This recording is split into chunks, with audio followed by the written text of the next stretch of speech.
எல்லாருக்கும் வணக்கம். நான் டாக்டர் கார்த்திகேயன். இன்னைக்கு எள்ளை பற்றி பார்க்க போகிறோம். எண்ணெய் சத்து நிறைந்த இந்த எள்ளுக்கு 15 ஆரோக்கிய நன்மைகள் உண்டு. ப்ளஸ் இன்னைக்கு நம்ம இதை எள்ளு உருண்டையாக எப்படி எல்லாரும் விரும்புகிற மாதிரி சமைச்சு செஞ்சு சாப்பிடலாம் அப்படிங்கிறதையும் பார்க்க போகிறோம். வீடியோக்குள்ளே போகிறதுக்கு முன்னாடி எப்போ ஒரு வார்னிங் கொடுத்துடலான்னு இருக்கேன். முதல்ல வாழ்க்கையில் ஒரு எள்ளு உருண்டை செஞ்சு சாப்பிட போகிறீங்க அப்படின்னா கண்டிப்பாக கொஞ்சூண்டு சாப்பிட்டுட்டு ஏதாவது அலர்ஜி வருதா, மூச்சு தொந்தரவு ஏதாவது இருக்கா, தோள்களில் தடிப்பு ஏதாவது வருதா, வீக்கம் வருதா அப்படிங்கிறதெல்லாம் பார்த்துக்கோங்க. பெரும்பாலும் யாருக்கும் வராது. இருந்தாலும் ஜஸ்ட் ஒரு வார்னிங். புதுசாக ஏதாவது சாப்பிட்றோம் அப்படின்னா எல்லாருக்கும் எல்லா உடம்புக்கும் ஒத்துக்கும்னு கிடையாது எல்லா விஷயங்களும். அதனால எப்பவுமே ஒரு வார்னிங்கோட ஆரம்பிக்கலாம் அப்படின்னு நான் முடிவு பண்ணியிருக்கேன். எண்ணெய் சத்து மிகுந்த இந்த எள்ளை ஆங்கிலத்தில் செசாம் சீட்ஸ் அப்படின்னு சொல்கிறோம். இந்த செசாம் சீட்ஸ்க்கு இன்னைக்கு நம்ம ஒரு 15 ஆரோக்கிய நன்மைகளை பார்க்க போகிறோம். எள்ளில் நல்ல நார்ச்சத்து இருக்கு. இந்த நார்ச்சத்து ஃபைபர் அப்படிங்கிறது நம்மளோட டைஜஸ்டிவ் சிஸ்டம், ஜீரண குழாய்க்கு ரொம்ப ரொம்ப நல்லது. பர்மிசிபிள் அமௌண்ட் எவ்வளோ நாம் எடுத்துக்கலாம் நம்ம உடம்புக்கு அப்படின்னு பார்க்கும்போது 30 கிராம் அப்படிங்கிற அளவில், அதாவது 3 டேபிள் ஸ்பூன் அளவு சேஃபான லிமிட் நம்மளுக்கு. ஸோ அது ஒரே ஒரு உருண்டையில் நம்மளுக்கு கிடைச்சிடும். ஒரே ஒரு உருண்டை சாப்பிட்டா போதும், அதுக்கு மேலே தேவைப்படாது. ஆனால் எடை அதிகரிக்கணும் அப்படின்னு நினைக்கிறவங்க இந்த எள்ளு உருண்டை சாப்பிட்டாங்கன்னா அவங்க ஆரோக்கியமான முறையில் எடை அதிகரிக்கிறதுக்கு கண்டிப்பாக எள்ளு உருண்டை ஹெல்ப் பண்ணும். ரெண்டாவது, நம்ம இதயத்தோட ஆரோக்கியத்துக்கு நல்லது. ஏன்னா இது எல்டிஎல் அப்புறம் கொலஸ்ட்ரால் அப்படிங்கிற இந்த தேவையில்லாத கொழுப்புகளை குறைக்கக்கூடியது. மூணாவது நன்மை, இதில் இருக்கக்கூடிய புரதச்சத்து, நல்ல புரதச்சத்து உள்ளது இந்த எள்ளு. நாலாவது, இரத்த அழுத்தம், பிபி அதிகமாக இருக்குது அப்படின்னா இந்த எள்ளில் இருக்கக்கூடிய மெக்னீசியம், லிக்னின், விட்டமின் இ, இந்த விஷயங்கள் எல்லாமே எள்ளில் நிறைய இருக்குது. ஸோ அந்த வகையில் ரத்த அழுத்தத்தை குறைக்கிறதுக்கு எள்ளு ஹெல்ப் பண்ணுது. அஞ்சாவது, இது ரொம்ப முக்கியம், எலும்புகளோட ஆரோக்கியத்துக்கு எள்ளு நல்லது. ஏன்னா இதில் இருக்கக்கூடிய கால்சியம், மெக்னீசியம், மேங்கனீஸ், ஜிங்க், இந்த 4 விஷயங்களும் ஒருங்கே ஒரு உணவில் இருக்கிறதுங்கிறது ரொம்ப அரிதான விஷயம். அது ஒருங்கே அதிகமாக இந்த எள்ளில் இருக்கிறதுனால எலும்புகளோட ஆரோக்கியத்துக்கு எள்ளு நல்லது. ஆறாவது, எள்ளு நம்ம உடம்புல வீக்க அணுக்களை குறைக்கக்கூடியது. ஆன்டி இன்ஃப்ளமேட்டரி ப்ராப்பர்ட்டி இருக்கு. இந்த ஆன்டி இன்ஃப்ளமேட்டரி ப்ராப்பர்ட்டி தான் நம்மளுக்கு எடை குறிப்பும் பிற்காலத்தில் புற்றுநோய் போன்ற பிரச்சனைகள் வராமல் தடுக்கிறதுக்கும் இந்த ஆன்டி இன்ஃப்ளமேட்டரி ப்ராப்பர்ட்டி ஹெல்ப் பண்ணும். அடுத்து ஏழாவது, இது இருக்கக்கூடிய பி வைட்டமின் சத்துக்கள். நிறைய விதமான பி வைட்டமின் இருக்கு. B1, B2, B3 அப்படின்னு நிறைய இருக்கு. இந்த பி வைட்டமின்ஸ் நிறைய இந்த எள்ளில் இருக்கு. பி வைட்டமின்ஸ் ஒவ்வொன்றுக்கு தனித்தனி நன்மைகள் இருக்கு. அதனால அது தனியாக நான் உள்ள போக விரும்பல. வைட்டமின் சத்துக்கள் அதிகம். எட்டாவது, ஆர்பிசி, ரத்த அணுக்களோட உற்பத்திக்கு எள்ளு நல்லது. எந்த வகையிலனா இதில் இருக்கக்கூடிய அயன், இரும்பு சத்து, காப்பர் சத்து, வைட்டமின் B6 சத்து, இந்த 3 சத்துக்களும் ரத்த அணுக்களோட உற்பத்திக்கு ஹெல்ப் பண்ணுது. ஒன்பதாவது, ரத்த சர்க்கரை அளவு, பிளட் சுகர், ரத்த சர்க்கரை அளவுகள்லையும் இதில் சில குறிப்பிட்ட நன்மைகள் இருக்கு.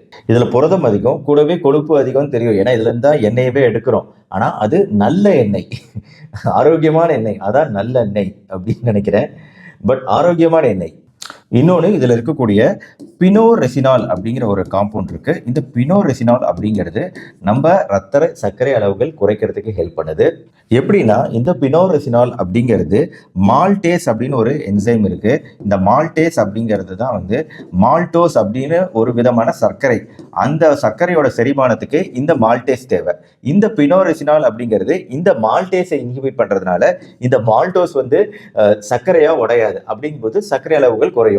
ரொம்ப காம்ப்ளிகேட்டடா போறணும், ரொம்ப கஷ்டப்படுத்த விரும்பல. ரத்த சர்க்கரை அளவுகளை ரெகுலேட் பண்றதுக்கு எள்ளு நல்லது. நிறுத்திக்குவோம். அடுத்து 10வது, இதில் இருக்கக்கூடிய லிக்னன்ஸ், ஆன்டி ஆக்சிடென்ட் சத்துக்கள். இது இதயத்துக்கு நல்லது. இதுக்கு பின்னாடியும் சயின்டிஃபிக் ரீசன்ஸ் இருக்கு.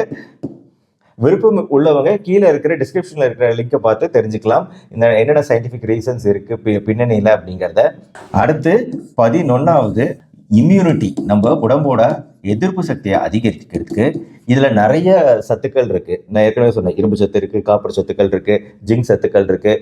இதில் ஜிங்க் அப்படிங்கிற சத்து குறிப்பாக இந்த எள்ளில் அதிகமாக இருக்கிறதுனால தான் மெயினாக நம்மளுக்கு உடம்போட எதிர்ப்பு சக்தியை அதிகரிக்கிறதுக்கு எள்ளு ஹெல்ப் பண்ணுது. வைட்டமின் பி6, வைட்டமின் இ இதுவுமே எதிர்ப்பு சக்தி அதிகரிக்கக்கூடியது தான். இது எல்லாத்துக்கும் மேல ஜிங்க் தான் மெயின் காரணம். அடுத்து 12வது மூட்டு வலி இருக்கு இல்லையா, இந்த மூட்டு வலிகள்ல கூட இது வந்து ஏற்கனவே வீக்கத்தை குறைக்கக்கூடியதுன்னு நான் ஏற்கனவே சொல்லியிருக்கிறேன். இந்த வீக்கத்தை குறைக்கக்கூடிய அந்த ப்ராப்பர்ட்டினால தான் நம்மளுக்கு மூட்டு வலியில ஒரு ஃபேவரபிள் ஓரளவுக்கு குறையறதுக்கு மற்ற விஷயங்களோட சேர்ந்து எள்ளும் ஹெல்ப் பண்ணுங்கிறதுனால மூட்டு வலி பேஷண்ட்ஸும் சாப்பிடலாம். 13வது ரொம்ப இன்ட்ரெஸ்டிங்கான விஷயத்தை நான் சொல்கிறேன். அதாவது தைராய்டு. யாருக்கு இந்த தைராய்டு அளவுகள் குறைவாக இருக்குதோ, ஹைப்போ தைராய்டு பிரச்சனை இருக்கிறவங்களுக்கு அவங்களுக்கு செலினியம் அதிகமாக உள்ள உணவுகள் தேவைன்னு நான் ஏற்கனவே என்னோட தைராய்டு வீடியோவில் சொல்லியிருக்கிறேன். அந்த செலினியம் அப்படிங்கிறது எள்ளில் அதிகமாக இருக்குது. அதனால் தைராய்டு குறைவாக இருக்கக்கூடிய பேஷண்ட்டுக்கு எள்ளு நல்லது. தைராய்டு ஹார்மோன் உற்பத்திக்கு ஹெல்ப் பண்ணுது எள்ளில் இருக்கக்கூடிய செலினியம். அடுத்து 14வது மாதவிடாய், அதாவது மெனோபாஸ், மாதவிடாய் நின்ற பெண்களுக்கு வந்து அந்த ஈஸ்ட்ரோஜன் ப்ராப்ளம் இருக்கும். அந்த ஈஸ்ட்ரோஜன் பேலன்ஸ் வந்து அந்த நேரத்தில் தடுமாற்றம் இருக்கும். ஸோ எள்ளில் இருக்கக்கூடிய ஃபைட்டோ ஈஸ்ட்ரோஜன்ஸ் வந்து இந்த தடுமாற்றம் மாதவிடாய் நிற்கும் காலங்களில் வரக்கூடிய சில பிரச்சனைகளை தடுக்கிறதுக்கு இந்த எள்ளு ஒரு நல்ல ஒரு உணவாக இருக்கும். கடைசியாக இந்த எள்ளு உருண்டை அப்படிங்கிறத வாரம் டெய்லி இல்லை, அட்லீஸ்ட் ஒரு நாள் விட்டு ஒரு நாளாவது ஒரு எள்ளு உருண்டை சாப்பிட்றது அப்படிங்கிறது ஓவரால் ஒரு முழுமையான ஆரோக்கியத்தை நம்ம மெயின்டைன் பண்ணுறதுக்கு உதவக்கூடியது எள்ளு உருண்டை. இப்போ நம்ம எள்ளு உருண்டை செய்முறை வீடியோக்குள்ளே போவோம். வணக்கம், நான் Sandhya. Welcome to Tamils kitchen. இன்னைக்கு நம்ம சேனலில் எள்ளு உருண்டை எப்படி செய்கிறதுன்னு தான் பார்க்க போகிறோங்க. வாங்க எப்படி செய்கிறதுன்னு பார்க்கலாம். இதுக்கு நம்ம அடுப்பில் முதல்ல ஒரு பேன் வச்சுட்டு ஒரு 1/2 கப் வெள்ளை எள்ளு எடுத்துருக்கோம். அதை நம்ம போட்டுட்டு நல்லா வறுத்து எடுத்துக்கிறோம். இதை வந்து அடுப்பை லோ ஃப்ளேமில் வச்சுட்டு நல்லா வறுத்துக்கோங்க. இது வறுத்துக்கிட்டே இருக்கும்போது ரொம்ப நீங்கள் விட்டுட்டிங்கனாலும் இது தீஞ்சிரும். அதனால் லோ ஃப்ளேம்லேயே வச்சு நல்லா வறுத்து எடுத்துக்கோங்க. ஒரு கட்டத்தில் நீங்கள் பார்த்தீங்கன்னா படப்படன் பொரிய ஆரம்பிக்கும். அதுதான் நம்மளுக்கு வறுபட்டுருச்சுங்கிற உண்டான ஸ்டேஜ். லோ ஃப்ளேம்லேயே பாருங்கள், இந்த மாதிரி பொரிய ஆரம்பிக்குது பார்த்தீங்களா. இந்த டைமில் நீங்கள் அடுப்பை ஆஃப் பண்ணிவிட்டு நம்ம வறுத்து வச்சுருக்க எள்ளை தனியாக ஆற வச்சு எடுத்து வச்சுக்கிறோம். இது நல்லா ஆறட்டும். அதுக்கப்புறம் நம்ம மிக்சியில் போட்டு அரைச்சிக்கலாம்.